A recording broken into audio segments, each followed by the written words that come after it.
बहुत समय पहले की बात है। एक छोटे से गांव में आरिफ नाम का एक लड़का रहता था।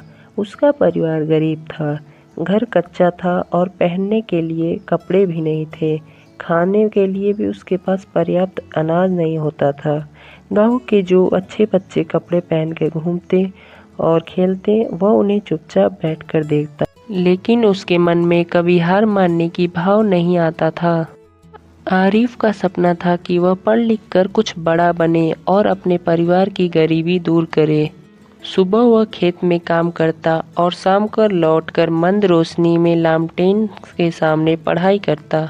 उसके पास किताबें भी बहुत कम थीं, लेकिन जो किताबें मिलती उन्हीं को बार बार पढ़कर याद करता।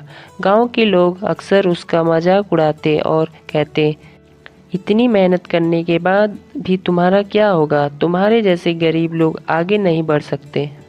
लेकिन आरिफ हमेशा मुस्कुराता, कहता, समय बदलता है और मेहनत कभी व्यर्थ नहीं जाती।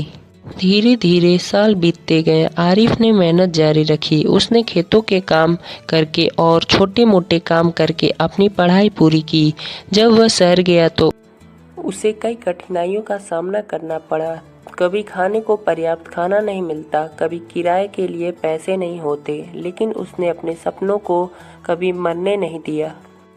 उसकी लगन और परिश्रम का नतीजा यह हुआ कि उसने कठिन परीक्षाएं पास की और सरकारी नौकरी के लिए चयन हुआ। आरिफ अब अपने गांव लौटकर अपने परिवार को सुख सुविधाएं देने लगा। वह गरीब लड़का जिससे लोग हंसी उड़ाकर कभी आगे नहीं बढ़ेगा कहते थे, वह आज गांव का सम्मानित अधिकारी बन गया। जब गांव के लोग उसे ऊंचे पद पर देखते तो उसके चेहरे पर आश्चर्य और गर्व झलकता। वही लोग अब अपने बच्चों को कहते, देख, आरिफ की तरह मेहनत करोगे तो जीवन में सफल जरूर होगे। तो दोस्तों, इस कहानी से हमें यह शिक्षा मिलती है कि जीवन में कितनी भी कठिनाइयाँ क्यों न आए, हमें कभी हार नहीं माननी चाहिए। परिस्थितियाँ चाहे जैसी भी हो, धैर्य और मेहनत करने वाले व्यक्ति को सफलता अवश्य मिलती है।